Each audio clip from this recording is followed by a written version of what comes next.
Okay, we're live. Great. So I'd like to welcome you all to this afternoon's chat about sources for the Irish Revolution, sources for studying and researching and everything else to do with the Irish Revolution, which I hope will be interesting for people who are interested in history within Louth and elsewhere, and also to students, particularly Leaving Cert students looking to do a research project on the topic, or third level students looking at the same idea. I'm joined today by John Dorney, author of Peace After the Final Battle, a general book about the Irish Revolution, and other work about the Civil War in Dublin. John is also the editor of the Irish Story website. I'm also joined by Rob McEvoy, who, amongst other talents, is from Dundalk.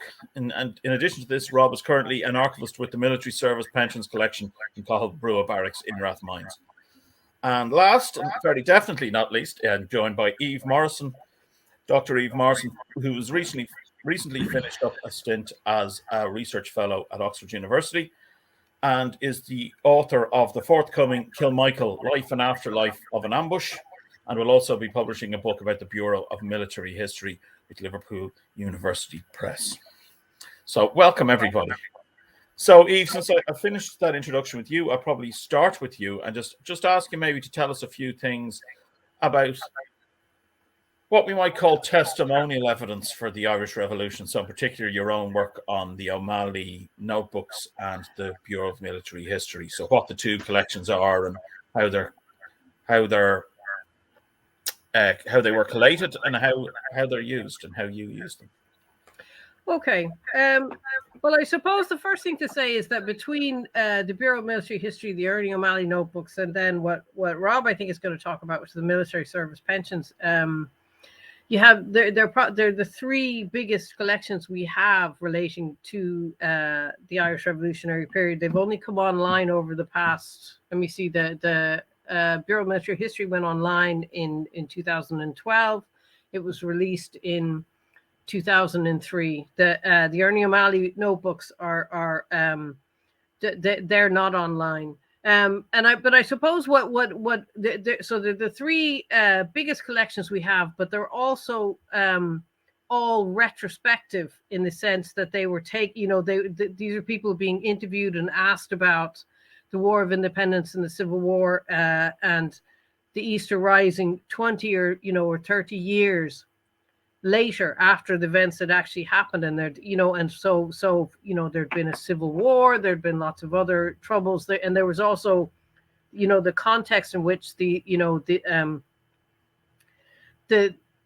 information was given had an impact as well. So for instance, these were with the Bureau of Military History, officially they weren't supposed to talk about the Civil War, even though they could if they wanted to, but this was kind of they didn't actually say that, they just didn't stop them, so you have about 123.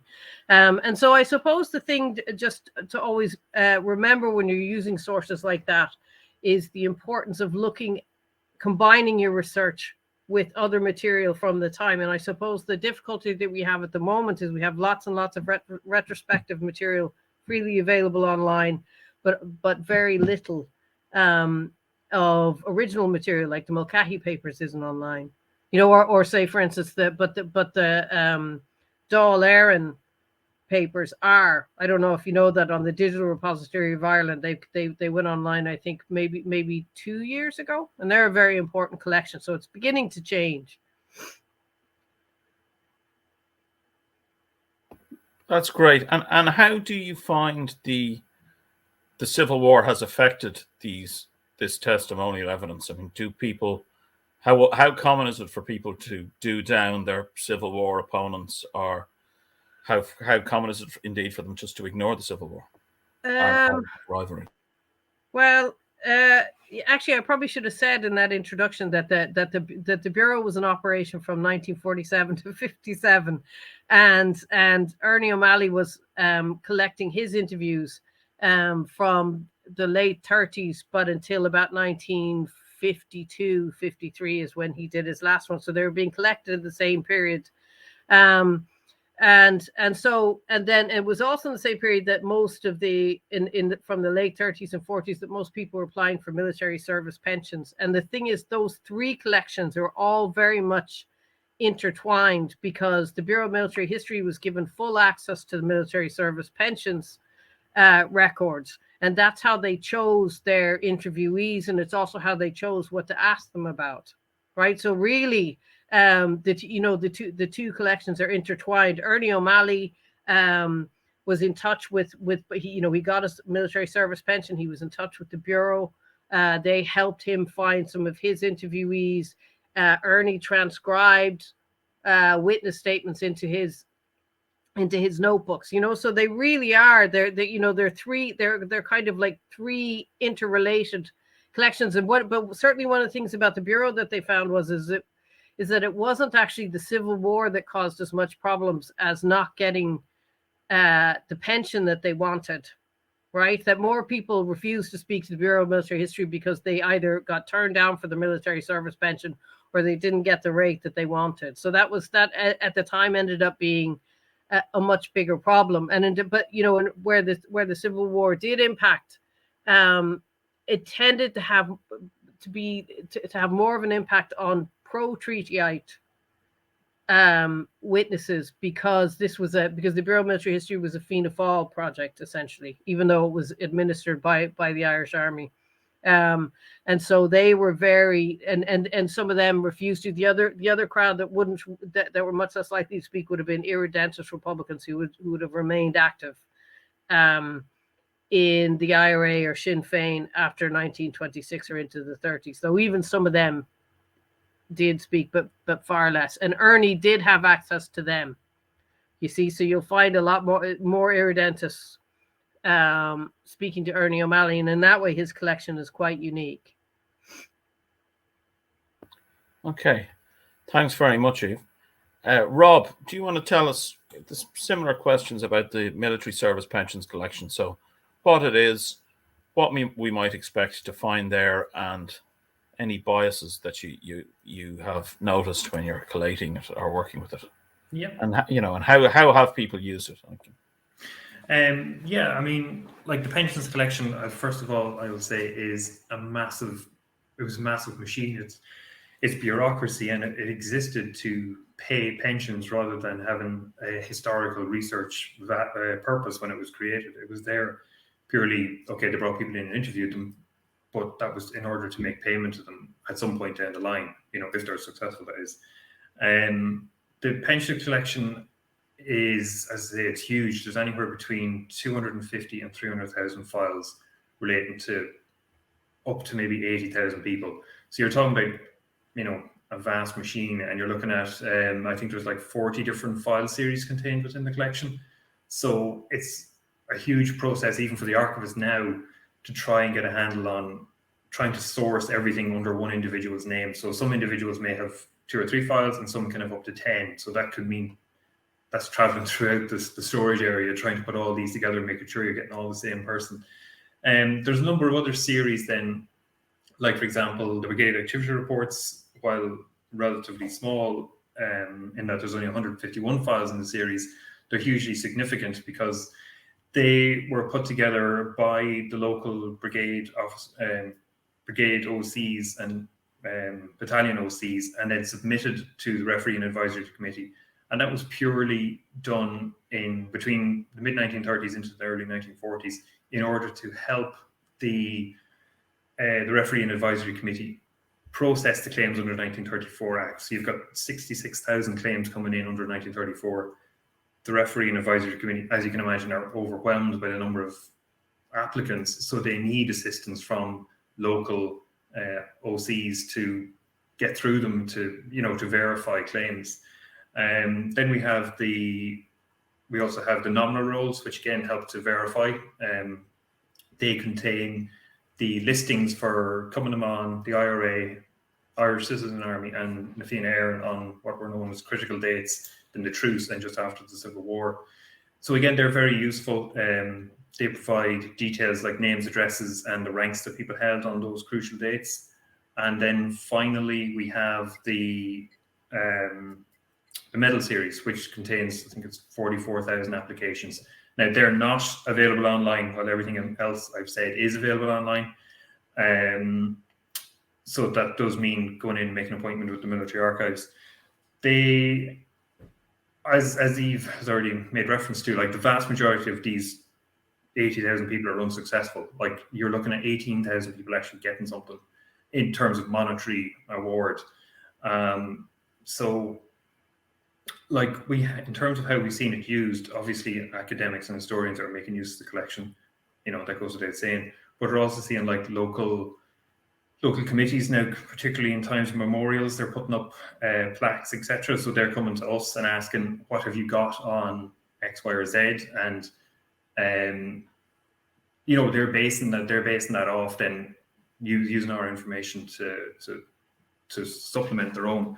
And then finally, obviously we've got students themselves, like, because I suppose one of the greatest things about this is that it's all available online, as I've said.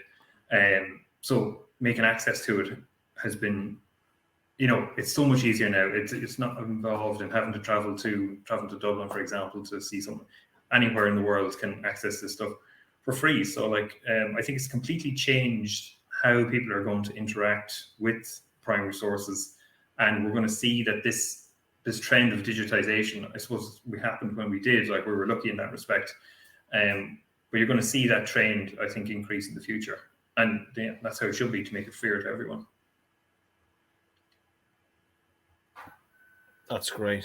Thanks. I think one of the important aspects of the pensions collection is that because there's money involved, there's two things that really help it. Is one, the remembrance is interrogated. So there are interviews you see with the pensions committee in which veterans' recollections or veterans' claims are challenged, which I think is useful. But also there's aspects of they say that one of the veterans, it actually helps to eliminate some of the silences, because veterans then have to admit to what they've done, for good or ill. So I think one of the useful parts of the brigade activities reports is for the 4th Northern Division. One of the activity reports actually, describes the Altnavet killings, and also provides a rationale for why the IRA members acted the way they did and what they were doing, which I think is interesting, because I don't think you'd really get that in another collection. I don't know what you think, Eve.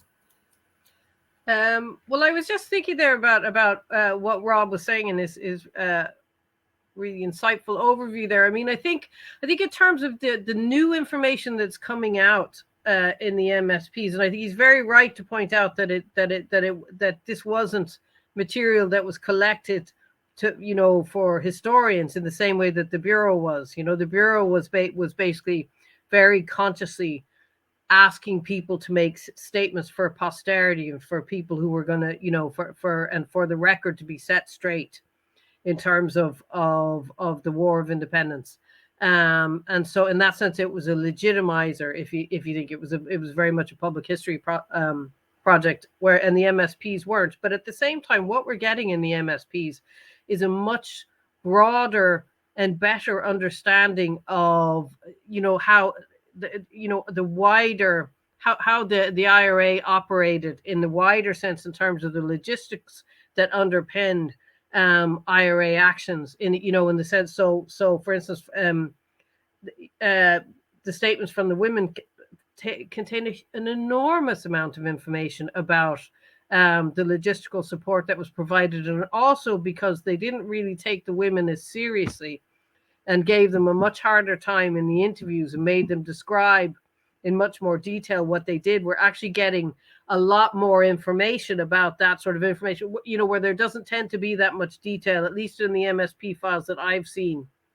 But there's always a nugget or sometimes lots of nuggets of information about in all the interviews or in almost every MSP that I've seen, because one of the interesting things is stories change. Sometimes what they say in the MSPs is not what they say in the BMH, and then even more so the stories that then get handed down, and that most, you know, if you like, the kind of the popular public history or local history of events that people would repeat today or in the 70s or 80s or 90s, you realize that what people were saying in the 1930s and 40s was actually quite different, you know, and there was quite a different context to it. And one thing I would say is always very useful, if you can, is to try and get a handle on the kind of underlying allegiances between different groups of veterans, because it's very important, you know, in terms of who would speak for who,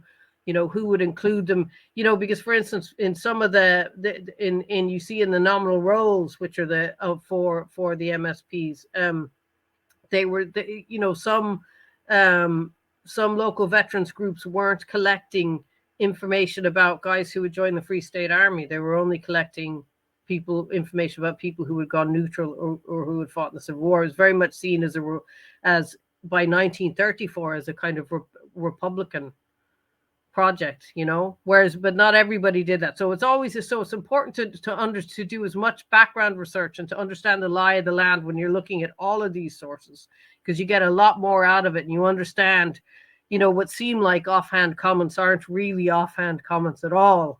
You know, they're making a comment that, you know, that's on, you know, to do with an ongoing situation or argument or row. And you get a lot more out of all of these sources that we're, you know, these retrospective sources, if you have an awareness of those sorts of issues. Thanks, Eve. Yeah, I mean, one thing I found in my research on Roscommon, which I found interesting, was that there is no mention, as far as I can see, of any Cumann na mBan. Sorry, there's one mention of Cumann na mBan across all the Roscommon Brigade, the two Roscommon Brigades BMH statements.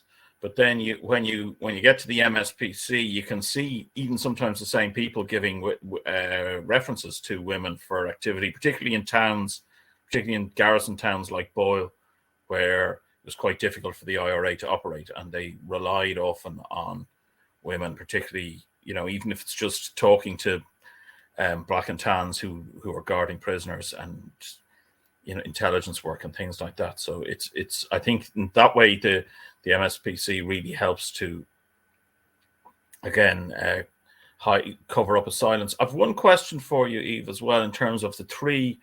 You mentioned the three collections we talked about before now, and they were all coming out around, as you know, at the same time, the time after the Second World War. I wonder, what effects do you think the Second World War itself has on this in terms of the memory of the revolution? Because obviously, you know, Ireland is neutral in the Second World War, but there is a huge amount of popular culture in the English-speaking world coming out, which is showing particularly actually a change that guerrillas are often seen as operating behind the lines and being quite glamorous, like the French resistance and so on. Whereas previously, during the actual War of Independence, you would have seen that guerrillas were seen as dishonorable. They were hiding behind hedges. There was the aspect of Catholic doctrine, which, you know, killing somebody unexpectedly was a murder of the soul as well as of the person. So I wonder what effect you think that all this popular culture that people would have been consuming at the time from 1945 to the mid-50s and onwards has had on these collections. Well, I mean, I suppose there's a national context and an international context, and I mean, so I in an international context, I suppose you would have had the Maquis in France and things like that during the Second World War, which would have been a guerrilla army, and the Bureau actually got in touch with the official public history project that was set up by de Gaulle, right, at some stage. So they were in contact, and also with Israel about their 1948, their war and their projects that they were starting. So you had that, but I mean, I think in terms of the 40s in Ireland and in these projects in particular, it was because there'd been a lot of ice breaking between pro and anti-treatyites throughout the emergency. So things were a lot less hostile. I mean, I can't imagine that the Bureau would have been able to operate.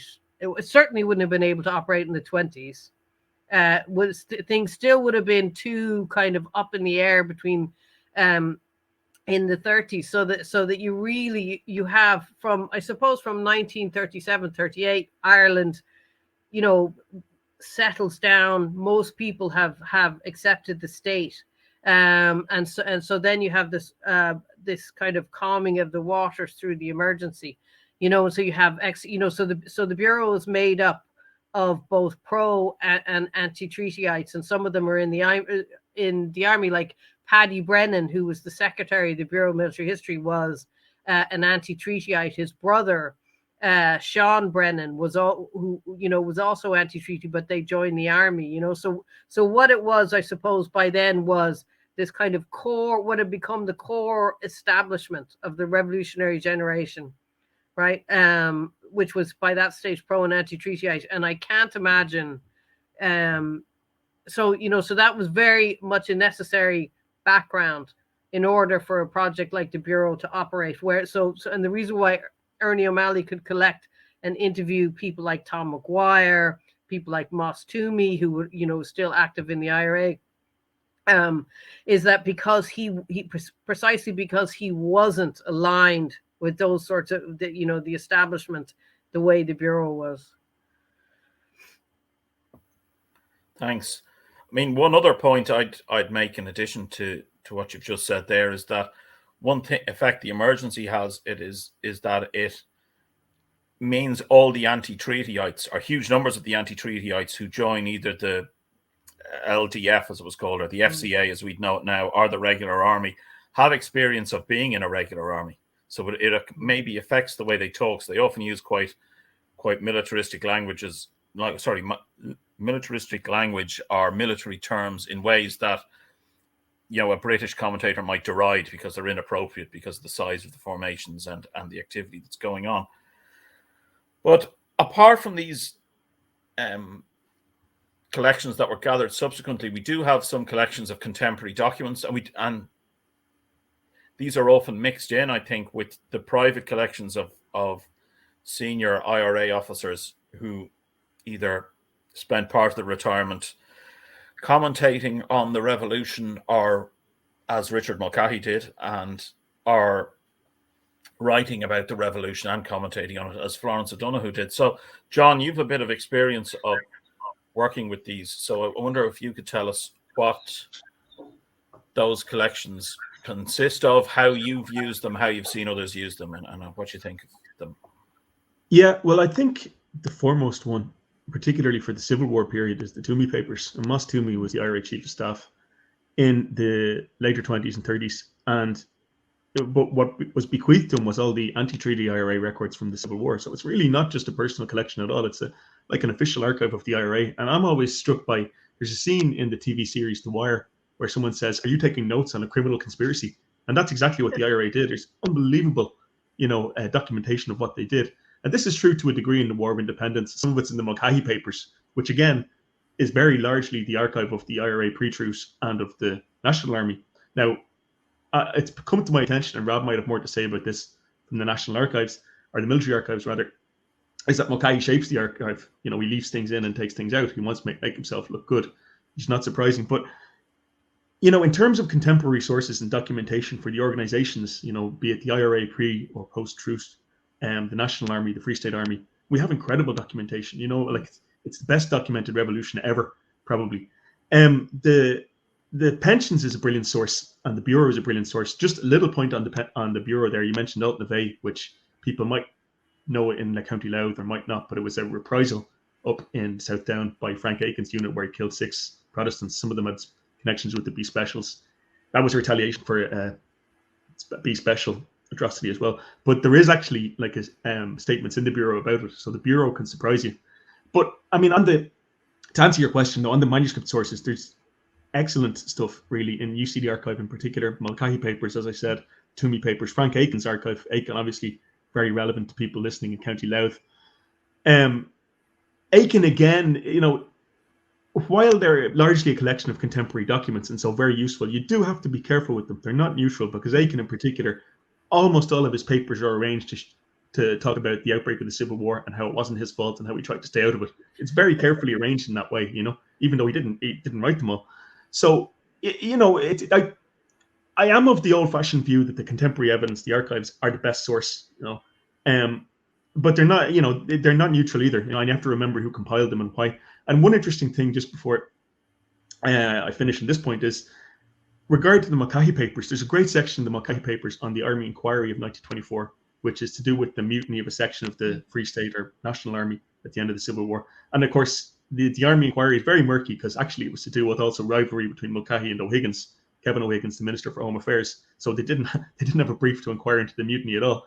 Now, that's just, what's in the Mulcahy Papers and the stuff that I consulted for my book would very much lead you to the conclusion that Mulcahy is the good guy in all this, that he's the one who stamps down the mutiny and he's blameless and everything else, and that O'Higgins is a troublemaker and so on. And that might be true. But it's come to my attention that Mulcahy leaves out big bits of the Army Inquiry that are released in full now in the military archives. So it's a very interesting thing to think about. Like the documents, all documents, even official documents, archives are biased. And so I guess the lesson there is to look at all the archives if you can. But you have to cross-check them with each other and so on. Yeah, no, I think John makes an excellent point there, and I think so. A general problem with the contemporary evidence relating to the Irish Revolution is that almost all the material relates to the last 6 months of the War of Independence from 1921 onwards. There's relatively little material about the IRA in 1920. There's a few little bits and bobs. They're a very important collection in the military archives of all the Irish volunteer companies registering in 1918. It was up online by that I think it was a few years ago. The military archives put up, so you get and it gives you a range of all the companies who were registering across 1918. I think it's around the time of the conscription crisis.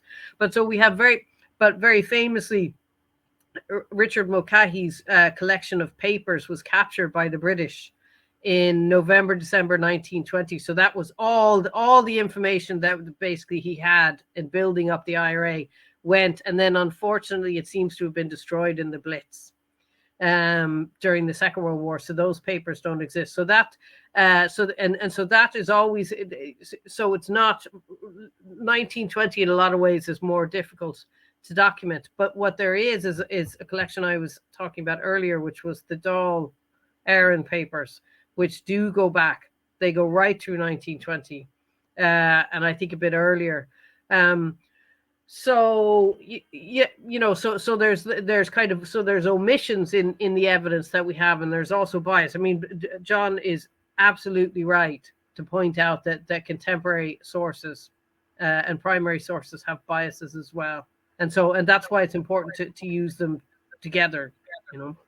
Yeah, and just one more point actually before is that the bloodiest period of the Civil War over the treaty is the first probably 3 months, I would say. So July, August, September. And that's the time when you have the least amount of documentation. Why? Because the National Army doesn't really exist as an institution yet. They don't have any statistics. They don't have hardly anything to even submit reports. That all comes later. So what's weird about the Civil War in terms of primary sources is that it's the latter stages when not an awful lot is happening a lot of the time. It's much better documented than in some ways the most important phase. So, these are the problems that we have, it's the limitations of the sources, even though it's unbelievably well documented by the standards of most historical events. Yeah, and I noticed there's lots of Civil War material in the Moss Toomey papers. I was surprised to see the amount of Civil War. Yeah. Oh, yeah. I mean, there's reports for almost everything the IRA did during the Civil War, even the really bad stuff and all the stuff that reflects badly on them, and all the post office robberies and so on. Because like Rob mentioned about the pensions, it wasn't ever intended to be read by anyone except for the IRA. Mm. That's great. I mean, I think one place you do find some of Mulcahy's papers and some of the captured papers is in some British records, and they're some of the ones I've used. So I'm sure Eve is familiar with them as well. And the Fuchs papers in King's College London contain some intelligence material that are called epitomes, which are effectively summaries of what has been captured in Mulcahy's office. And at one point, there are also, it has to be said, a lot of papers from the British side of the War of Independence available online, either online or online behind a paywall. So the huge numbers of the Colonial Office papers, as the National Library referred to them, which are effectively the Dublin Castle papers taken home with the British when they were leaving. So, which are filed under the Colonial Office, I think, because the Irish Free State as a dominion was dealt with by the Colonial Office in the 20s. And so the records found their way back there. These contain all sorts of things. The most famous are probably the RIC monthly reports. So every county inspector for the RIC would send in a monthly report. These would then be summarized in an Inspector General's report. And we have these going right back through the revolutionary period and on through the truce and to the start of the British withdrawal. I think it's probably worth saying that those sources are good in some ways and bad in some other ways. So they're asked to keep a record of the number of members of the various revolutionary organizations, and their figures in many cases are simply not plausible. So that's worth bearing in mind. At the other hand, and I don't want, this isn't to, ascribing some sort of revisionist juridical status to the British reports that are there compared to the Irish ones. But the fact is the British have a massive bureaucracy that's in place. Even when it's not able to function as an administration, it's still able to function within the four walls of the various barracks throughout the country. So the record keeping is exceptionally good. You may get problems with dates, as in something gets reported, somebody doesn't bother reporting it for a few days. But in general, it's all there in those RIC reports, and they're available now, I think, through Gale Dublin Castle records. It is a pity that they're not available in the same way the military service pensions collection is and the Bureau are, because they would, in some ways, I think, balance it out, which is something that we could get back to. But the other major collection then would be the War Office records, which are available on Find My Past mainly, and they are also available, obviously, in person at Kew, the UK's National Archives.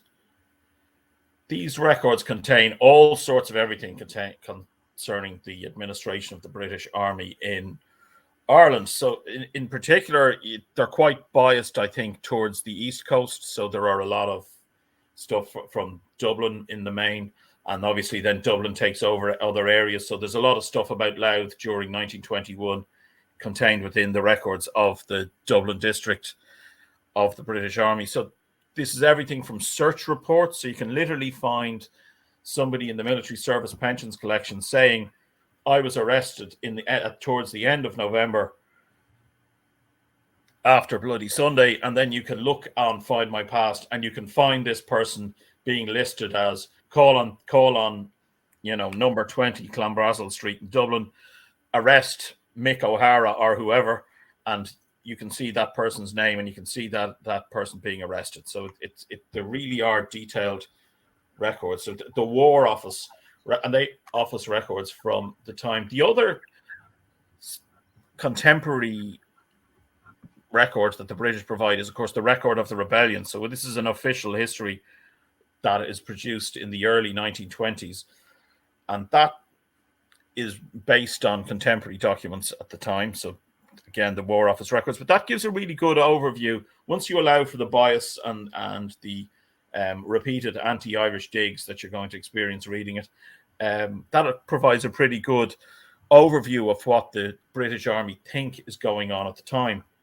So I think that kind of helps us. And another set of records that I think are underused are the cabinet records of the British cabinet. So they have both the cabinet conclusions, which I think are CAB 23, and the documents, maybe CAB 24 as well. And there's cabinet conclusions and the cabinet documents. So these are the documents. So you can now still go in and look at the briefing documents that a British cabinet member would have been given before a cabinet meeting. And often you see these documents, incredibly detailed about providing incredible detail about what's going on in Ireland. So the number of barracks attacked, the number of people arrested, the number of police shot at. There's one slight issue in that the most violent period, which is the period of 1921, that there's so much going on and there's such a progressive loss of control by the British that the record keeping changes, so they progressively stop recording everything, like every smashed window, so to speak.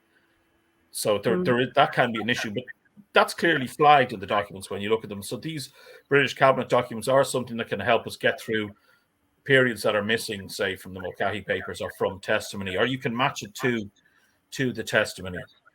I don't know what you think of those. One point, though, like I'd like to put to everybody is there a problem, a kind of a bias in the sources that we have, and that they're almost all of like military or paramilitary organizations, whether it's the British Army, the IRA, Common Man, and so on. And so, like, have we neglected as historians and stuff sources like, say, the Dáil Courts? Like, there is a Dáil Courts Winding Up Commission, which is a big archive, which, as far as I know, no one has really mined, except for one book by Mary Katsunoris, which goes into all the cases seen by the Dáil Courts, so the civil side of the revolution. I mean, have we been kind of blinded by the military side of things? Does everybody think? Yes. Yeah, I think so, certainly. And I was also just jotting down a few more sources that will cover some of that. For instance, newspapers and the newspaper archive online. For instance, in the local newspapers and the local press often do incredibly detailed reports on local governments and meetings and who was there and what they spoke about and things like that. And it's a wonderful source and they're underused sources as well. In terms of what was actually happening, now they have their biases as well, of course, because they all had newspaper editors and they didn't put, and they would include certain things and not. They would have political biases underneath that. There was censorship in operation, and British newspapers are good for this as well, because they covered. There was a lot of coverage of what was going on in Ireland in 1921-22. And I was just jotting down another important collection is the Court of Inquiry files. I think that's the War Office. And it's in Kew. And what those were was in all the areas that were put under martial law in December 1920, the army basically took over the functions of the civil courts. And so that they would hold an inquest if there was a death, So and as far as I can tell, what survives in Kew is not every single court of inquiry that they held, but excuse me, there was a parliamentary question about civilian deaths, and sorry.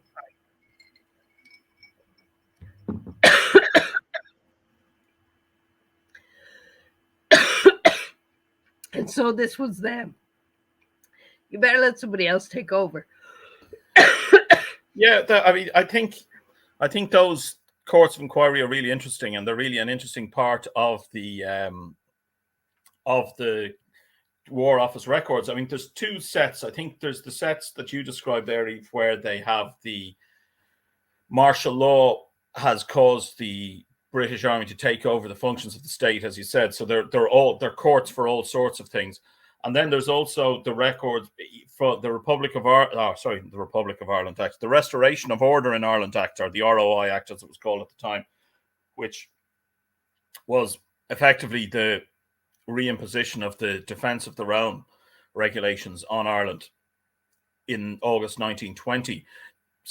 That act suspended coroners' courts. So then we have effectively got the British inquiry into every death. So we also have testimony about the deaths, what took place, who was killing who. Now, some of these are, utterly mendacious. So we know that Black and Tans or Irish RIC men conducted killings of members of the IRA or of Republicans.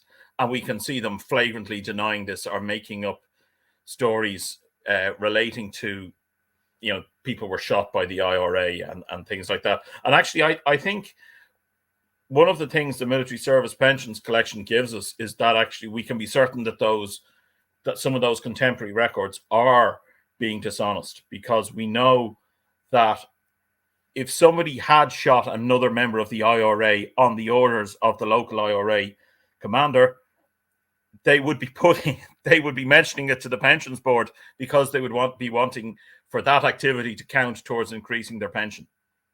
And so we know that would help to so that's another example of how we can use one collection to verify the other.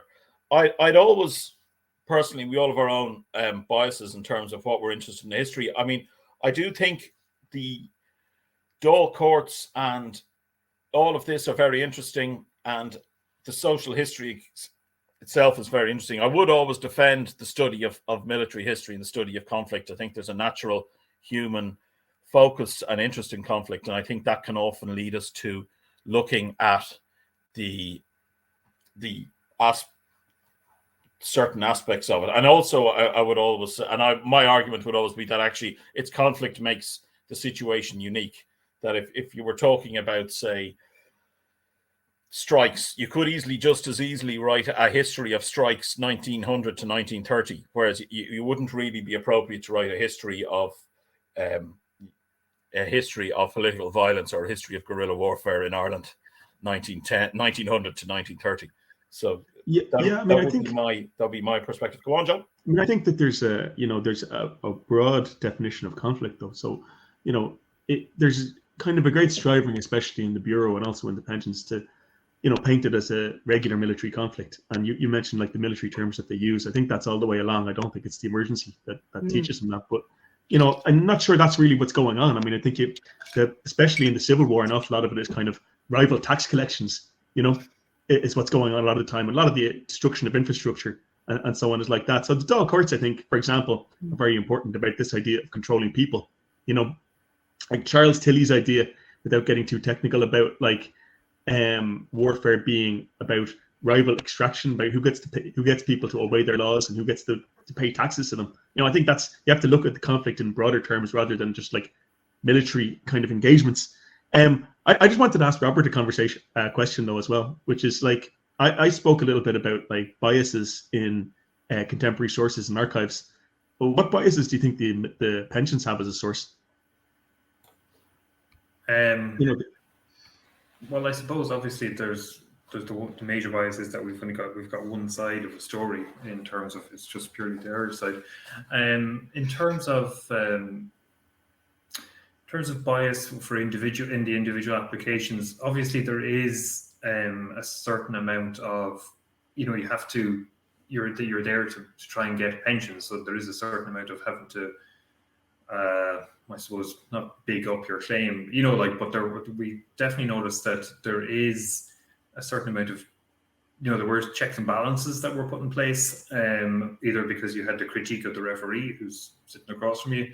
You also had then the local, because you would be relying on your local OC to provide you with a reference, or you had the brigade activity reports or the nominal rolls, so you have plenty of checks and balances there. You have to check to make sure that the rank you're claiming is genuine, just to make sure that the claims that you're putting in are genuine. And we have certainly cases, there's certainly a case in Leitrim, I think it's O'Doherty, who makes a few claims, a company captain in South Leitrim Brigade, I think, where he makes a few claims of activities, like where he's elaborating on the number of people, the number of raids that he took part in, etc. And like he is pulled up on that. And I think there's, I don't think there was, in terms of when people are sitting down in front, either in 24 and 34, obviously there's bias because 24 is only for people who fought on the pro-treaty side. 34 is only for, not only for, but for people who were anti-treaty as well. So in terms of the legislation, yes, there is bias there. But once they actually get into the interviewing process and going through the applications, I can't really see or think of too many cases where you could, where you particularly say, oh, they've been biased in one direction or another. Go on, yeah. I have to get this in. Eve, this is close to your heart. This subject is that Tom Barry's pension statement is extremely adversarial. Yeah, they really didn't want to give him what he was asking for. Which is very interesting. And he was also telling a lot of porkers too. Well, that's the thing, whether that's bias or Tom Barry, Oh, that's not. I mean, the thing is that, well, that's an instance. I mean, Thomas, but see, this is an instance where you really need to understand the context of what was going on. Tom Berry and Frank Aiken had got into a massive row, all right, in 1935. And Tom Berry fought with a lot of people, all right, from very early on, but they'd had a massive public row. And so that and also Tom Berry had gotten kicked out of the IRA, or he resigned. Sorry, they forced him to resign. That's probably a better way to put it. In the summer of 1923, and so there was all this behind, and you have to remember that I'm going to remember one of the main John McCoy was a very good, who was a very good friend of Frank Aiken's, and very much on his side. So they were really so when Tom Berry put in this very kind of bombastic and quite an arrogant claim that was exaggerated a lot of what he did, they kind of went for him. But what happened is that lots of people actually kind of qualified what he said, but a lot of other people defended him. And so what happened in the end is that De Valera intervened, right, and said I think you can use your discretion here and give him the rank that they want, and they gave it to him. So there's all sorts of bias, and there's also stuff about the pensions that are not in the pensions file. For instance, and this goes to show you how much that Frank Aiken in a way was really going for Tom Berry, is that there's a letter in Ernie O'Malley's papers in New York in which Frank Aiken writes him and says, "Look, I can get you a pension for $200 or $300 a year in a couple of weeks if you come home," right? And that was an extraordinary thing to say, and he got it. Right, well, that's what I was getting at, though, and I'd like I'd like Robert's view on this as well, which is like O'Malley, for example. Now O'Malley, as far as I know, told it straight in his pension statement, but he gets what he wants right away, for example, because he's friends with the ruling party at the time. Barry's testimony is picked apart bit by bit, and there's people like Liam Deasy who show up and say he's not telling the truth here, and O'Malley himself turns up at the pension hearings and says, he's lying. Basically, he's lying through his teeth. And I can't recall if Aiken himself testifies, but stuff people close to him certainly do about the end of the Civil War and what Barry did then, and very critical of Barry. But people who were close to the ruling party, either the Cumann and Nail or Fianna Fáil parties, don't get this grilling. And what do you? I don't know, Robert, what you think about that?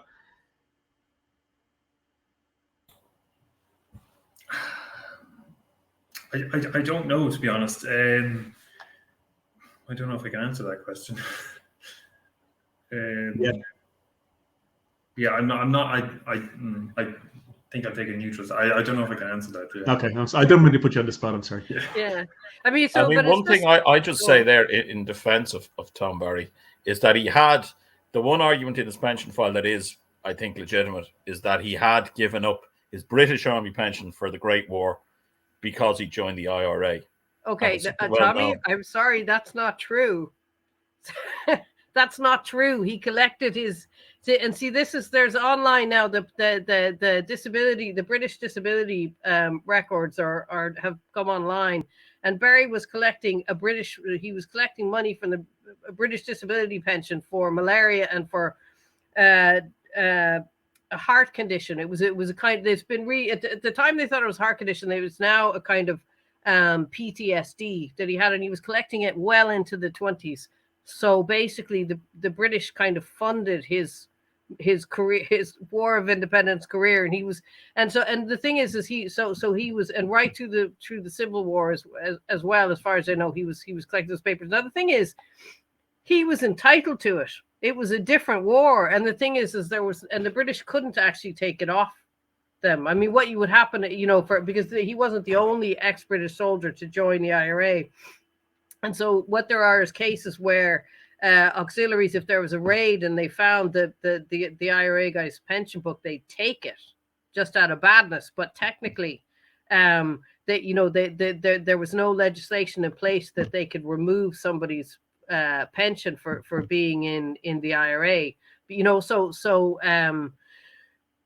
that, you know, so that didn't happen. So Barry actually, so I mean, that's not really true. I mean, see, the problem with Barry is not that anybody ever doubted his importance and the importance of his role, but he wasn't, you know, he was saying he ranked co-jointly with Liam Lynch and things like that, which was not true at all. And he also said that he'd been in post throughout the Civil War when he'd actually resigned very early on. You know, so, but see, the thing is, Barry's kind of a special case because you know, and I was about to say actually though about Ernie O'Malley is one of the other things Frank Aiken did was kind of say in his roundabout way in his letter. And by the way, if you fought in the Easter Rising, it's an extra £100 a year or something, or 100. And so lo and behold, Ernie says in his MSP that he was out Easter week, even though he didn't join the IRA. I mean, he says it in a really roundabout way. Like he says it in such a vague way in his application that he could have been fighting for the British. It was so vague, but they, you know, but he did put it in, right? Yeah, he does put it into the book too, on Another Man's Wound as well. Yeah, and you know, so you have these things that start to come up. I mean, people, and the thing is, almost everybody, well, I can't say everybody does this, but I mean, it's not that uncommon, you know.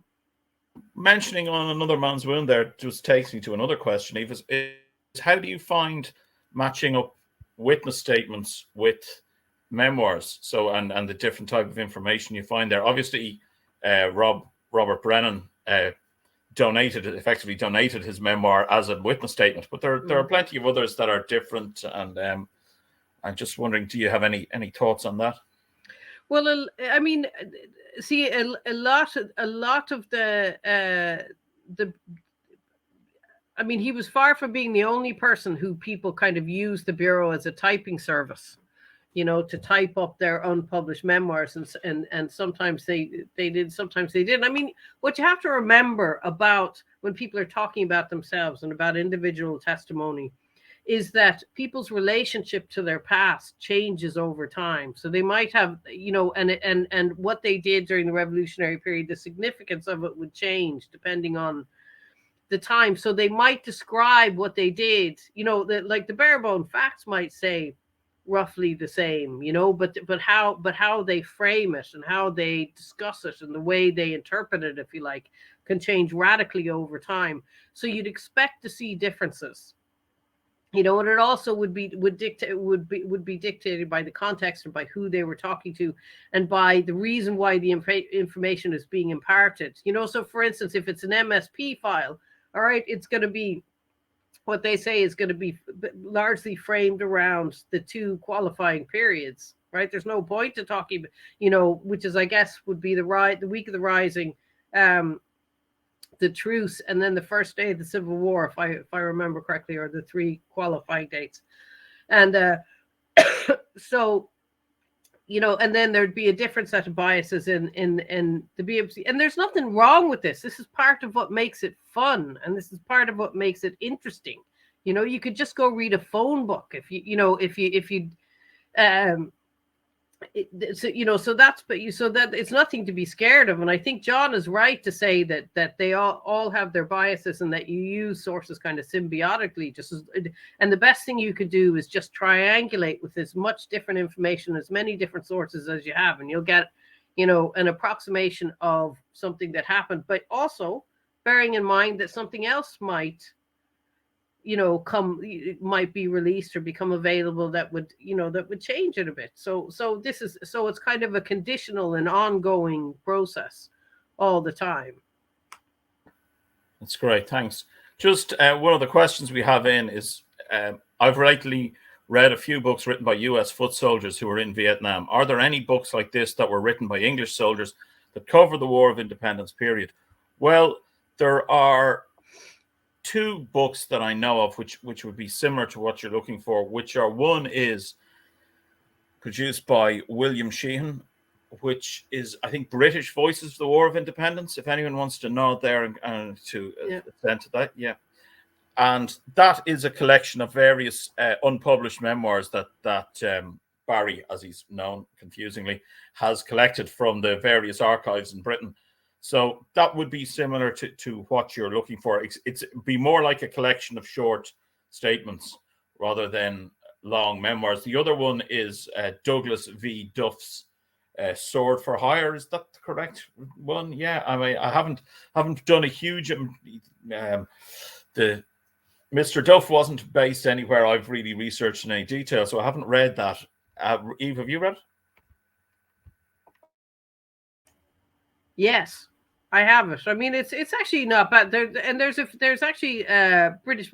There are not very many published British memoirs because they kind of just did their best to pretend like Ireland never happened. And also, you have to remember, it was particularly if they're career officers, it was a tiny little blip between two massive global conflicts. And in Ireland they didn't. They weren't even sure they won, and it was, but a lot of them did write memoirs, and a lot of them are in the Imperial War Museum, and then in various archival collections around Britain. I mean, you should always use it. There's lots of information in various British archives. I mean, certainly in the Imperial War Museum is someplace that everybody should go. There's also the place there you were talking about where the Fuchs papers are, which is the Little Heart Center. There's the National Army Museum. There's Kew. Are there any other archives around I'm sure. Well, I mean, there's hundreds of archives. There's lots of good, interesting stuff in the Thames Local Archive in Manchester. That's not the right name, but there's lots of stuff about the Manchester Regiment. There's the Essex Archive in Chelmsford. There's lots and lots of them. There's regarding memoirs though. There's also Neville Macready, the Commander-in-Chief's memoir, and there is Mark Sturgis, who was one of the senior civil administrators. His memoir, The Last Days of Dublin Castle, I think. Yeah, I know that's not a memoir. That's a contemporary diary. But yes, you're absolutely right. And that's a classic, and that's published. That was edited and published by the late Michael Hopkinson. That's excellent. You're right, John. That's an excellent. And there is also a memoir though by a Black and Tan whose name escapes me right now, but it's entitled something like Men I Have Killed or something like that. Men I Have Killed. It was a man Nathan, I think was his name, and he later served in the international brigades in the Spanish Civil War, so it must have had a change of heart. Okay, I haven't read that one. I mean, yeah, no, I haven't read that one. That sounds, but I think that's interesting. Yeah. So, but there are some British memoirs. There's obviously an awful lot more Irish ones. Yeah. I mean, I suppose a lot of them, and Edward Carson wrote a memoir. There's lots of. Is that right? I didn't know that. Yeah. Yeah, no. As far as I think it's Edward Carson. Well, I look it up. We should go. I mean, the thing is, a lot of them were quite obscure and went out of print. Depending on who it was. Neville Macready did, and there was some really hilariously biased ones called. I'm just looking though. Is it the Red in the? I've got it over there. There's but the British Secret Servicemen and British civil servants and things wrote that are just hilarious if you read them. But the thing is, they're interesting because they reflect the mindset of the times. I think Jocelyn Hardy has also written some fiction, which we think is pretty well based on his own experiences. Well, Ernie describes torturing Ernie in Dublin Castle, and Ernie O'Malley. There's notes about he's taking notes from the sections of the book, saying this is me, this is what he did to me. Yeah, absolutely. So I hope that answers the questioner's question. I think one thing we say there about going back on the sources is one of the interesting things about the sources here that we've a question in there, the Court of Inquiry papers and the War Office files. Both of these are available online at the British National Archives, I should say, or they're available through findmypast.com. They're called Easter Rising, I think. And is it Easter Rising in Ireland under martial law? Is that the name of the collection? I think that's it. If you search Easter Rising on Find My Past, you will get two options. Either one is to search it and the other option is to browse the catalogue. So that's all of those War Office papers are under the one heading of WO35. You're on mute there, Eve. The Loyalist claim files. To get this, I don't know if somebody else wants to talk about them. I haven't used them a huge amount. I've only read them through secondary sources, but these are the Irish Grants Committee in the main, aren't they? So they are the claims by loyalists in relation to losses incurred through effectively being loyalists in Southern Ireland at the time. So people who ran the local post office and were robbed or were forced to sell their business after they had helped the RIC or the British Army during the War of Independence. And these are, again, compensation files. So similar to the pensions files, you have to remember that there's money involved and people are trying to claim money here, but they are quite worthwhile. Can I ask Robert a couple of questions about the MSPs? Can I just about like how many have you gone through and how many are still to go through? Could you talk about that was very interesting what you said about how you had to look through several different series to look for to find all the files relating to a certain person. Like I mean, I don't know if you could talk if they allow you to talk about it, but if you could talk a little bit about that process, it's very interesting. Yeah, that's fine. At the moment online, there's, I think it's 11,800 individuals, and that will be about, I think that's over 100,000 digital files then to go with that.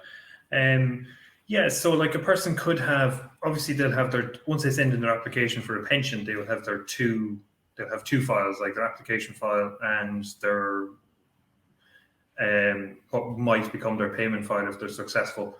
So you also have you can have people claiming for a wound pension. So you've got, that's another series, like, so there's, again, they're broken down into 5 separate series, and you have then associated with a wound pension, you may have people, you have what are known as the Army Pensions Board, who do the investigations into the medical condition of the person and how they actually suffered the injury.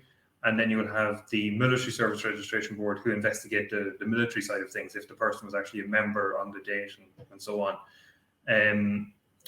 Combined with that, then you can have, the person then may apply at a later date for what was known as a special allowance.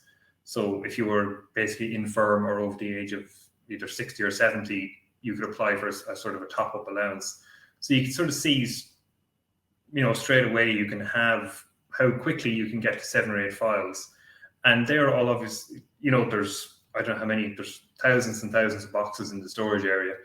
But you can see that you could sort of you have to travel between, like the series are all held, they're collected together, but you could have to maybe visit 5 or 6 different boxes in order to get one person's entire application. Now that's like, not everyone is like that, but you will certainly have to visit a number of locations in order to put everything together. And we decided to put everything under the person's name rather than, separate. Like, it just makes more sense archivally to have all the files relating to one application base, together essentially. So yeah, it can be somewhat time consuming, and like we have, as I said, a couple of 100,000 files. So it is a slow process. Like, we started in 2008 and we're mandated to continue until 2023. Like, we're not going to be finished in 2023. So we just have to,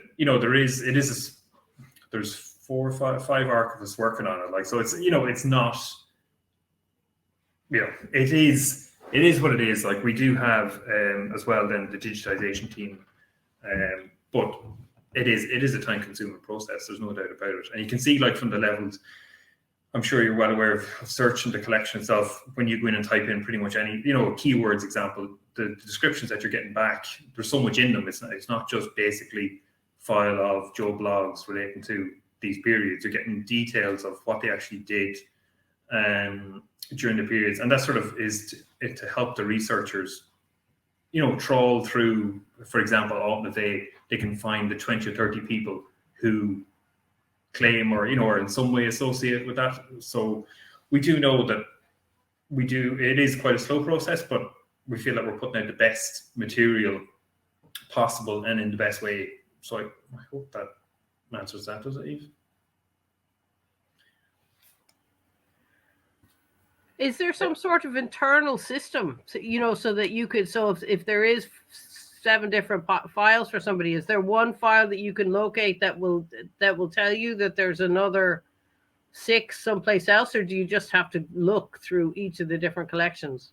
Well, we do have what are known as, so we will have if we pick one file, it will usually have a reference code, cross-reference to another file on it. We do have index cards as well, which they sort of contain all references to a person's application. So it is a matter of, and they're all arranged alphabetically. So it is a matter of going through the index cards, finding the person's name and name and address that match, and then finding the relevant file. So it can be. Again, it depends on the person's name and where they're from. So, if you're looking for Murphy in Cork, it can be quite time consuming just to make sure that you get the right one.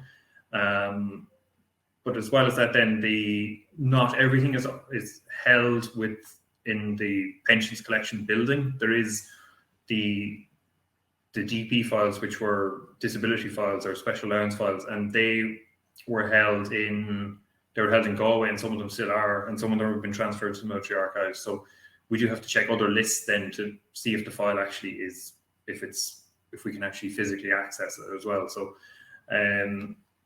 it can be, as I said, a time-consuming enough process. But we do have some assistance in the form of the index cards.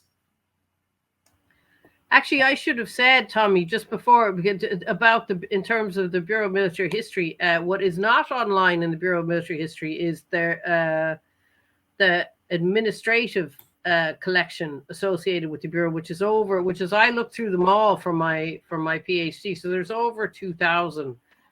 There's a file for every witness. Sometimes it doesn't have that much information in it, but sometimes it does. Sometimes it have years and years of letters. And there's also the investigator's notes, which were originally on the front of every single witness statement, which is basically the investigator's assessment of the witness. But he also gives you the provenance of how it was put together, whether it was a memoir, whether it was put together, the investigator put it together from notes he took from talking to them, whether and how many times he visited them, all these sorts of, which is very important information. And these were originally on the front of the witness statements. They were taken off because I guess they were worried about, in a couple of instances, what they said.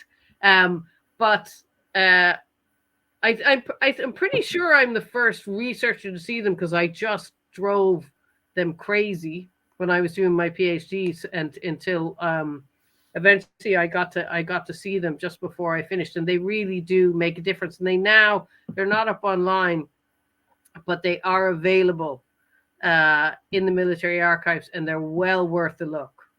To give that sort of information. For instance, there is one of the guys who was in Bloody Sunday who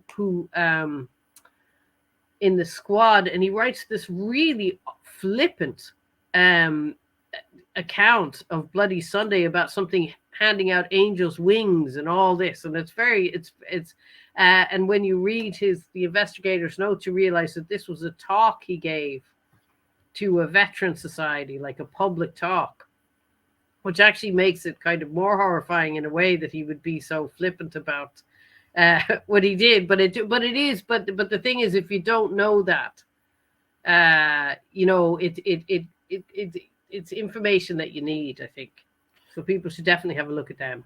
Yeah, and those files also sometimes contain information about why this particular witness is being interviewed. So you will see that the first letter in the file is, please interview this particular guy. He'll be a good man to ask about the active service unit in Dublin, for example. And there's one one individual that's written about. Who, and we also know that we can see from the Mulcahy papers, the individual is actually thrown out of the. He's thrown out of the active service unit at some point. But that's interesting in itself. So I think, yeah, they are very interesting files. Sorry, John, did you want to come in there? No? Okay. I mean, one thing I think we could come back to, which is a point we raised earlier and we kind of glided over, which was newspapers and the use of newspapers as a source, first of all, and the further use of newspapers through digitization and how that's driving and how that maybe changes how they research. And I think I'd like to, a question I think we should deal with when we're talking about newspapers is the interaction of the local and the national in all of these sources. So you can see how things go on. So, for example, you can see the condemnation, the local condemnation of the local priest in the newspapers in relation to Salahead Beg, and in terms of some other things. One point I'd make about newspapers is there is the problem, as Eve has flagged, that they are written by, they are written by a particular individual, and they actually often contain that particular individual's perspective. Now, I would put two writers on that for researching, particularly the War of Independence and to a degree the Civil War and the Revolution more broadly, is that the newspapers and the newspaper editors across much of the country were part of what might be termed the old Home Rule establishment. So huge numbers of newspaper editors are former or are current Home Rulers. So they're either, in Roscommon, you have Hayden, who is the unsuccessful candidate against Harry Boland. You have Jasper Tully, the editor of the Roscommon Herald, who is an unsuccessful candidate against Count Plunkett in 1917. In Louth, you have the Drogheda Independent, which is largely pro-Home Rule, and you have the Dundalk Democrat, which is edited by T.F. McGahan, who is one of the McGahan political dynasty. But McGahan is quite strongly anti-Sinn Féin and anti-IRA throughout the revolutionary period, and he condemns them at every turn. You can see it both in his work in the local authority. He's a Home Rule, he's a IPP councillor, and you can see it in his editorials weekly in the Dundalk Democrat. And when we're talking about many IPP councillors in 1920 are supportive of the move to affiliate to the Dáil by various local government bodies, and he is not. So when you're looking at his perspective, you have to bear in mind that these people are there's a disproportionate number of newspaper editors who are against Sinn Féin. And that's something that's missing. I mean, even go back to R.F. Foster's Modern Ireland. One of the reasons he says that gives for saying that the War of Independence is not popular is because of the condemnation in the local papers and the clerical condemnation. And I think possibly the clerics are in the same boat as a lot of the newspaper editors in that they are members of the Irish Parliamentary Party. Against all of that, I would just put in a rider of a really interesting book by Katrina Pennell about public opinion in Britain and Ireland during World War I. And Katrina Pennell makes the point that newspapers are often trying to, I'm not sure if she uses this term, but capture a zeitgeist or capture the atmosphere. And they have a kind of a symbiotic relationship with their readers. So they try to both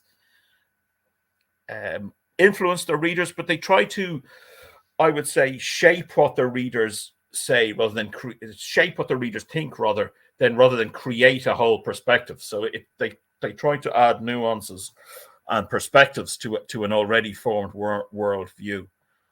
And to that end, I think we can take that certainly the newspapers are in some ways reliable, although I think they're particularly unreliable for the War of Independence for the reason of given that they are in many cases Irish Parliamentary Party supporters. John. Yeah, so on that, Tommy, I want to make 3 quick points about the press. Number one, I think people used to over rely on the press before we had all these news sources that we've been talking about today.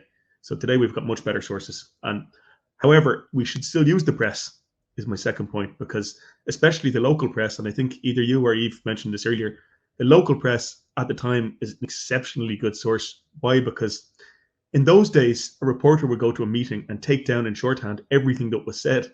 And often you have basically a transcript of what was said at a meeting, which is an incredible source. I use that, for example, for an article on the treaty debates in what I call the border counties. And I later used that in a chapter of a book. But like, you basically have everything that was said, and as far as we know, fairly reliably. Thirdly, is my third quick point. The local papers certainly are biased, yeah, and their bias changes as the people in power changes. For example, like in the War of Independence, as you said, you're often going to see condemnation of ambushes and stuff, and that all dries up in the truce, and they start to celebrate the volunteers and stuff. And the Civil War is a pro-treaty line. But in my experience, anyway, is that things like the Anglo-Celt, which I looked at for up that part of the world, are much less biased actually than the national papers. So the Irish Times, the Freeman's Journal, and the Irish Independent have, I would say, seem to have much more editorial kind of influence in all their reports. There seems to be a lot more straight down the line in some of the local papers, I thought. Those are my points on the press. Yeah, I'd like to come in there too. And I mean, first of all, having looked in, I think for the book about Carmichael, I looked at about 250 newspaper reports from mostly Britain and Ireland, but also all over the world.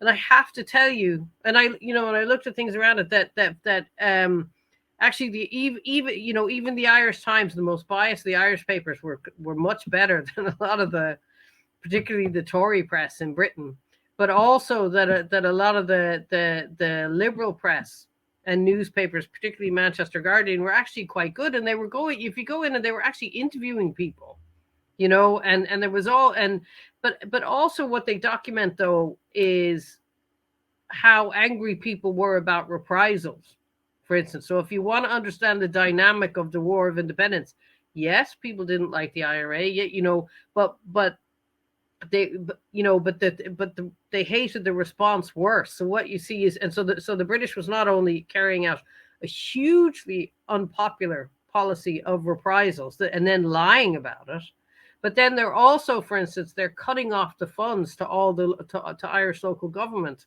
if they pledge their allegiance to the Dáil, right? So they're not. So the thing is, so the country can't operate, and this is kind of standard practice, that you cut off funds like that, and they were hoping that that from the British point of view, what they wanted to do was that, like, respectable Ireland would clamp down on the IRA, had the opposite effect. It alienated, large swathes of, I suppose, what you would call the establishment, who were basically, they began to use the Dáil courts, and they began to kind of acquiesce to the, radical nationalism in a way they hadn't. So in a way that, what the newspapers are very good for documenting is how they kind of, is a lot of these issues and how they kind of drove a lot of respectable Ireland into a very critical stance against the British government, because they were basically worse in some ways than the IRA were in terms, and they weren't telling the truth about it, and then they were cutting off their funds, and they couldn't really protect people. This is so the thing is, you wouldn't, yes, you have to be aware of bias, but I wouldn't let it bother you too much, because they were all, because you expect that. And also that, newspapers had, I think, as John was saying, they had they also wanted to tell the news, and so that they, and a lot of times they, that you get a lot of information. And also one thing I should say about Hansard, if you're using Hansard, which is the House of Commons, you should always look. Dave Fitzpatrick taught me this. Look at the original reports of the parliamentary debates in the newspapers, because those are the unedited ones, the ones that actually go into Hansard online, for instance. The transcripts are handed to the people who were involved in the debate afterwards to kind of clean them up, right? I didn't realize that. So the originals, so what you're getting in the newspapers is often truer to what was actually said than what ends up in the books. And I don't know how, to the extent to which that operated in Ireland, but it certainly does in Britain during the revolutionary period. So we have to be careful about the assumptions we make, and about any source. So any source, deserves a kind of biography. The more you find out about it, how it was put together, who was it intended for, the better able you'll be able to kind of negotiate it and use it. Sorry, if I may just on this newspapers as a source, I'll just say that in terms of the pensions collection, being able to provide a newspaper cutting under the 1932 Act was considered one way to prove that the person had died if a death certificate wasn't available. So, you know, the official machine was willing to accept newspaper cuttings. I'll also just mention that they can add a huge level of detail, the newspaper cuttings, like as John and Eve already said. Like, for example, Frank Carty is tried to be busted out of a prison van in 1921 in Glasgow, and there's 11, I think, or 12 people arrested after that.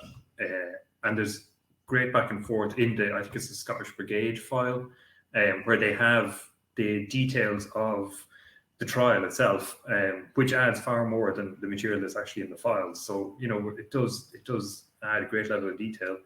And they can also then, of course, include photographs, which for us are nearly non-existent throughout the collection. So, and then finally, for just in terms of transcripts for deaths of National Army, you know, casualties, they again would have details of those transcripts. Like, so they can add, they're a huge resource. And I think the newspaper archive is definitely something well worth subscribing to.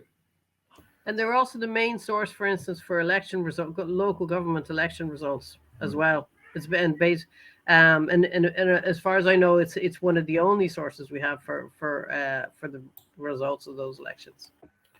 Absolutely. I would say as well, just since you mentioned the smashing of the van in Glasgow, that I do find the reports on the Parliament on the parliamentary debates in the Scotsman to be particularly good and particularly thorough.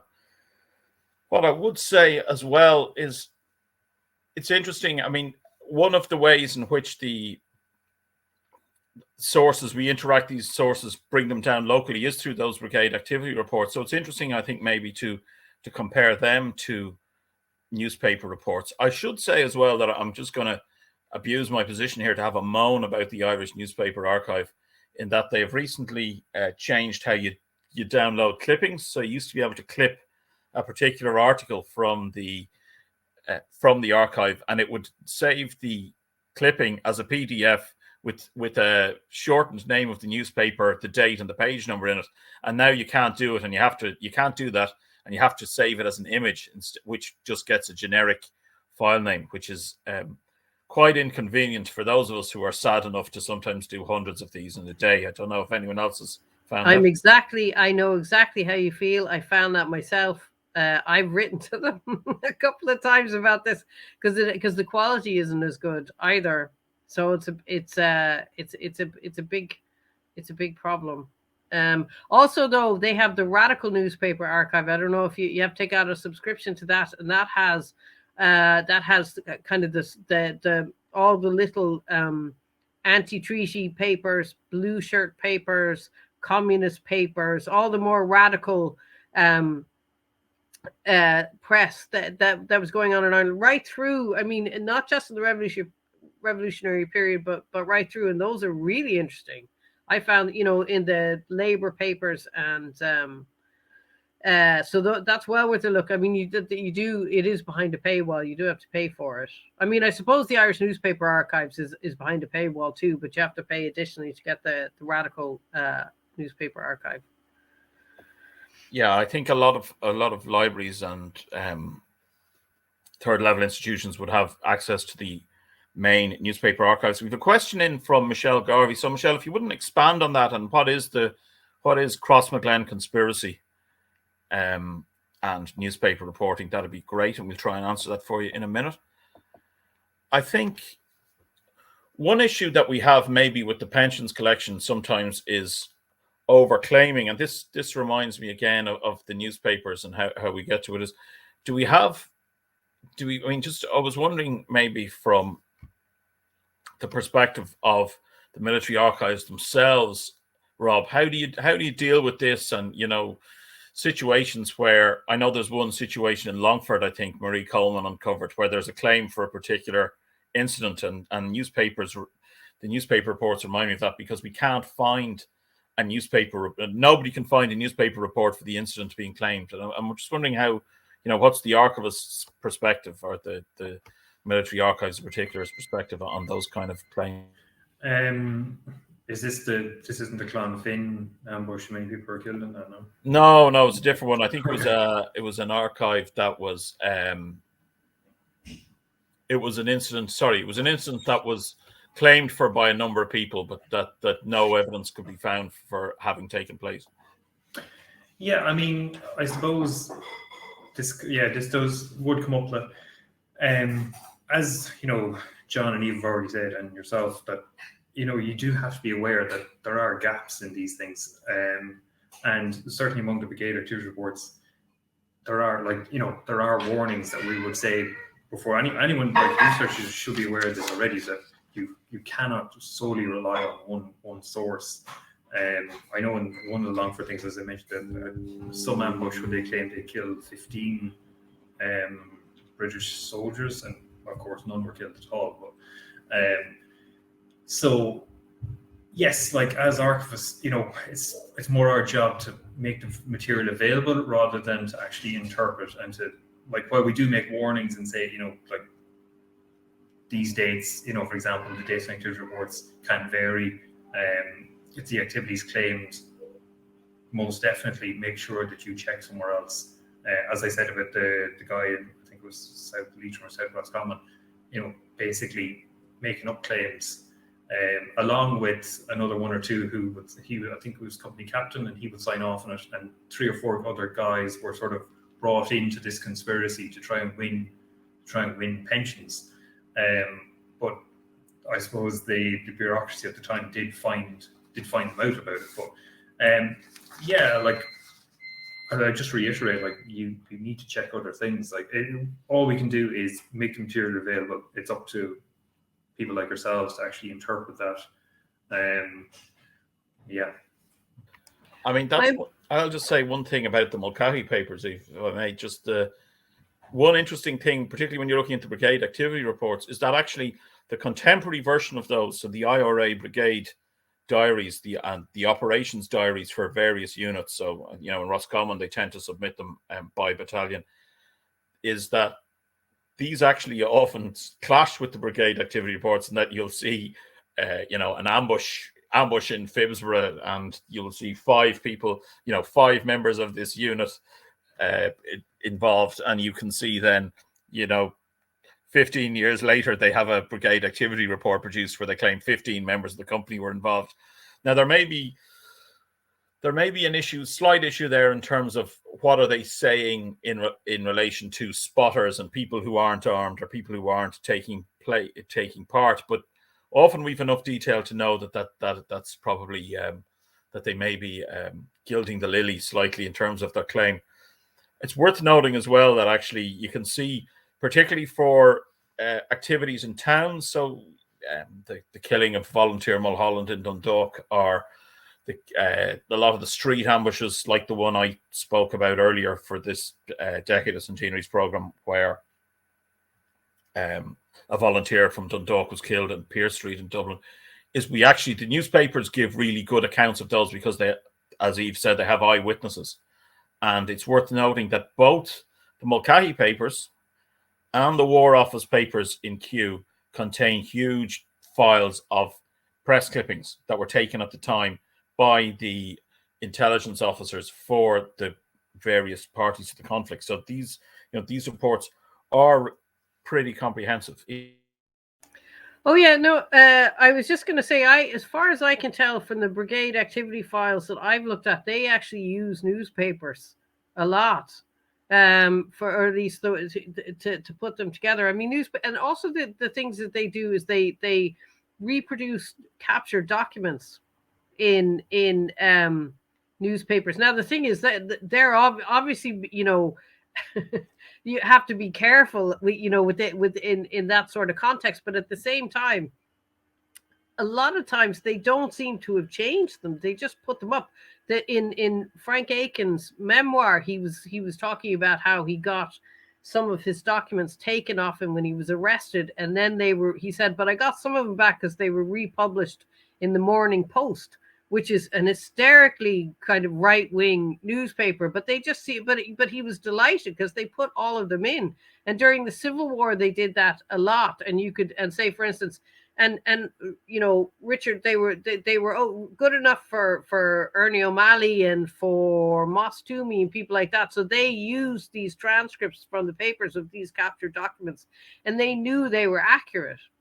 You know, so the thing is, there's ways that you can verify it. I mean, you have to be much more careful because, obviously, right? But the thing is, as far as I can tell, you know, they were certainly putting in captured documents to make people look bad, but I'm not sure, you know, but a lot of the times they actually just put them in, as far as I can tell, as writ. So they're another source for documents that don't otherwise survive. That's great. Yeah, just quick comment there before I guess we're nearly finished, but I get a quick comment just on casualties. Two things to say here. So I've been compiling Civil War casualties especially, and the MSPC, the military pensions, are basically by far the best source for compiling Civil War casualties. But the press is also good because the press generally, where they knew the names of casualties, would publish them and you can cross-reference them. So that's a good way to get Civil War casualties. I've done it for a few counties now, but I think it's the way we're going to be able to compile casualties because they weren't really counted properly previously, especially for the Civil War.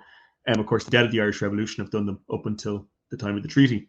One other comment, though, quickly on casualties is that one source that you definitely shouldn't use when compiling numbers of casualties is the Bureau of Military History, because over and over again, right, guys will say, we killed 40 black and tans, whatever. Ballinalee, County Longford, for example, is a very good example where there is a reprisal party of RIC or black and tans that tries to burn out the village of Ballinalee after the killing of a policeman. And supposedly the IRA inflicted heavy casualties. And as far as we can tell, there weren't any casualties. But you look into things like the Bureau and they'll say, well, we killed a dozen tans and a dozen soldiers. And there's lots of stuff in the Bureau where, you know, the bodies were secretly buried and that's why they were never found. They were smuggled out of Dublin port and stuff. You know, you can't believe that, right? The contemporary evidence for casualties, I would say, or the pensions.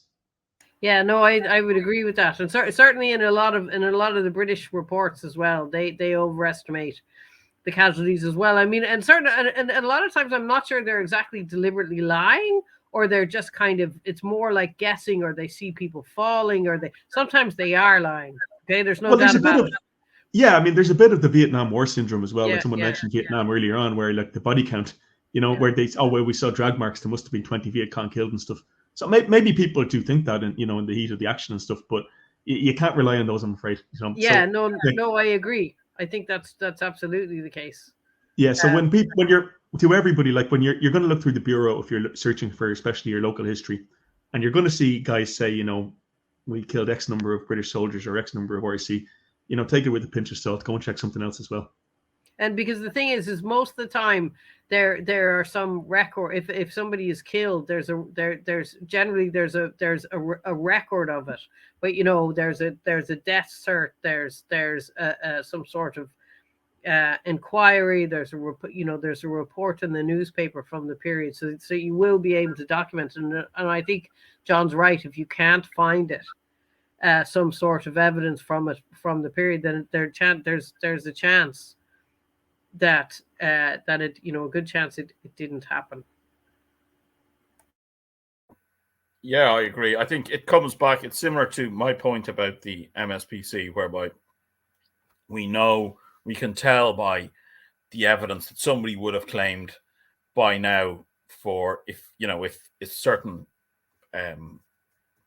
killings where members of the IRA are found with, you know, shot by the IRA written on a note pinned to their body and things like that, we would know that was genuine by now because somebody would simply want to claim for it. I think similarly, we would know it's not credible that the British smuggle a load of bodies out of the country from people who haven't been killed in 1921. We know so much that goes on that they fail to hide, that how they would hide that, it's simply not credible. So I just think we'll finish up. If there's one question you'd like to see focused on more, I'll go around and ask everybody, and then I'll finish up. One question you'd like to see focused on more in in the study of the Irish Revolution, what would it be, John? I mean, stuff that I'd like that existed and doesn't exist. I'd like if the National Army had full bureaucratic reporting in the early Civil War that they had later. That's not going to happen, obviously. Stuff that needs greater look at it. I suppose, yeah. The Toomey papers are well known to all historians, but they're the absolute best source for the Civil War. There have been some books recently, to be honest, on the Civil War, which I thought were quite poor. Which did not use the Toomey papers, and one book in particular said there wasn't any IRA sources for the Civil War, anti-treaty sources, and I thought that was kind of poor. So I would not like to see a repeat of that in future books on the Civil War. Rob? Oh, Eve.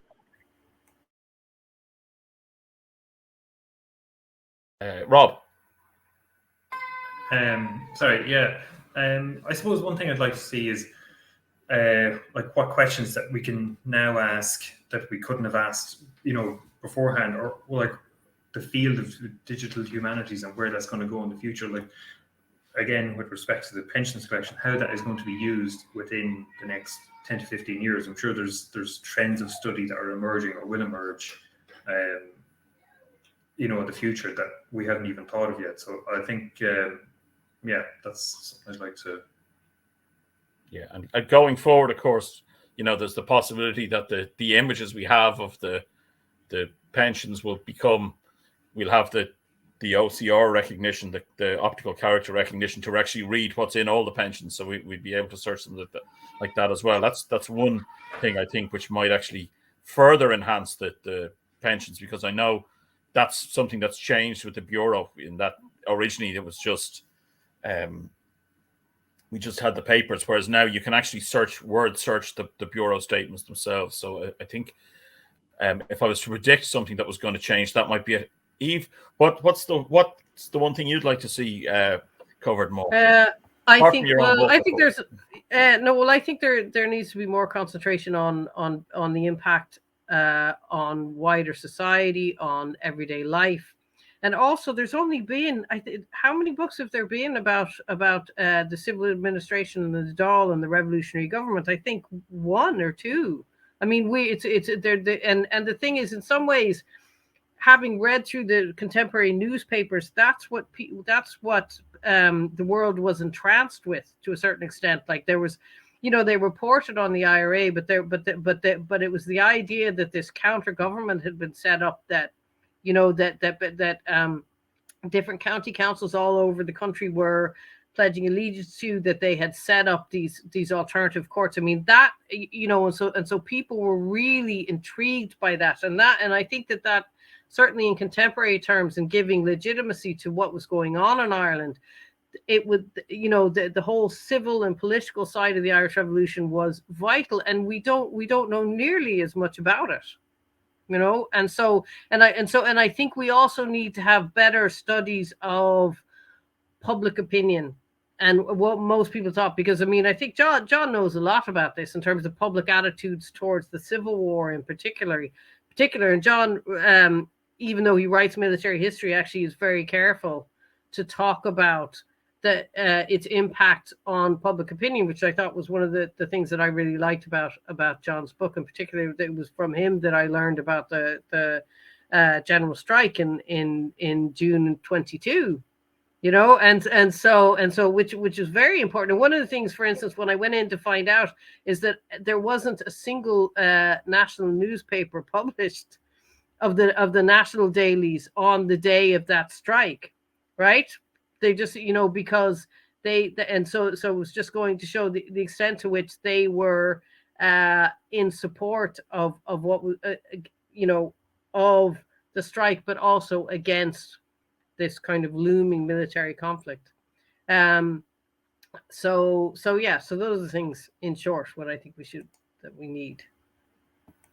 Yeah, I mean, my own perspective probably is a kind of a mishmash of that. I think the timeline of the War of Independence, I think, is poorly understood. I think it's starting to come now a bit more, actually, with the death of the Irish Revolution. So people appreciate I saw one presentation recently where somebody just called out the number of pages dedicated to each year. So there's an appreciation, a slightly greater appreciation of how intense 1921 was versus the other periods. But even Peter Hart's statement that the War of Independence didn't really begin until January 1920 seems to have gone over the heads of a huge number of people while they're concentrating on Kilmichael or concentrating on the Bandon Valley Massacre. So I think a greater appreciation of the timeline of the War of Independence, which would then take us into things like, from both sides, how it affected people on the ground. So, the atmosphere of terror, the situation where you have the atmosphere of terror and you have things like fairs being banned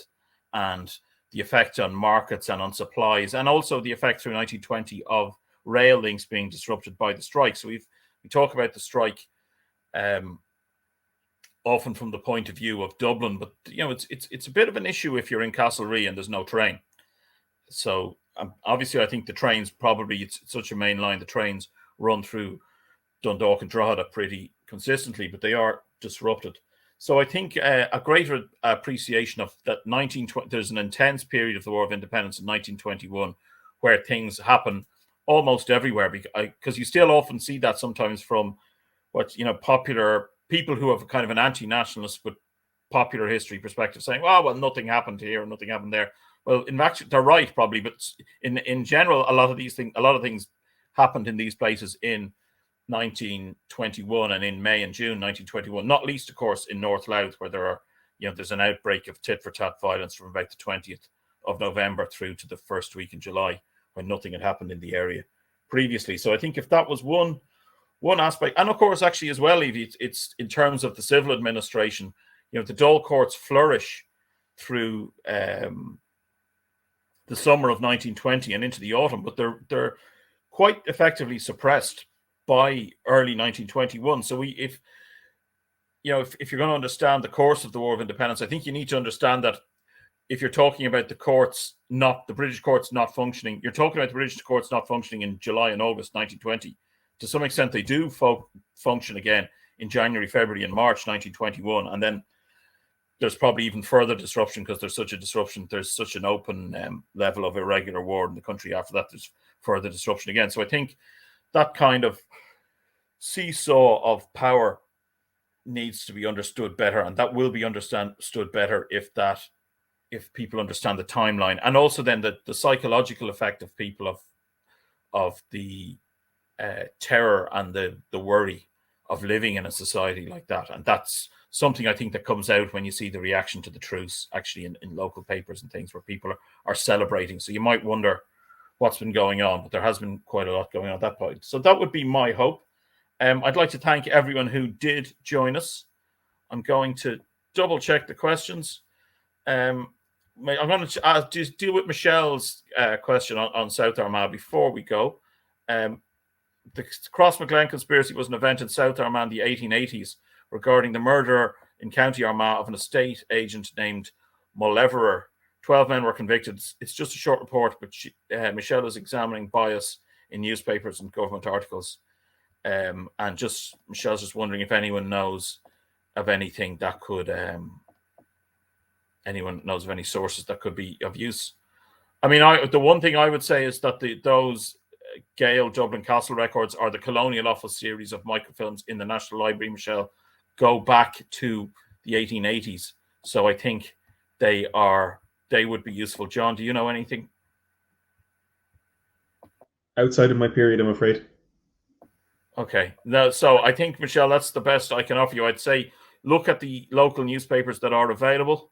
And one thing I think local newspapers, it's sometimes best to not just look at your own local newspaper. So, I think look at things like the Anglo-Celt or the newspapers in Monaghan, as well as the Dundalk Democrat and the newspapers in Uri when you're looking at that.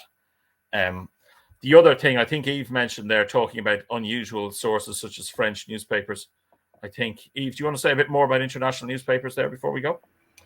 Well, they're definitely worth a look. The American ones and the Australian ones are free. But one thing to bear in mind as I was looking is that which countries were hooked up by cables by which is had an awful lot to do with what news they got. So Australia got British news, right? Whereas French reporters, American reporters, they were much less reliant on the British consortiums of newspapers and for their news, so the accounts can be quite different. And also you can get all sorts of things on. I mean, the only thing is there's thousands of American newspapers now and thousands of Australian ones, so they can be quite hard to negotiate. But Ireland comes up a lot, and also, but actually, the British local press are a very good source, I must say, because they covered Ireland an awful lot, and there's also lots of information about in terms of British casualties and things. So they would be very good. I forgot to say, somebody put it in.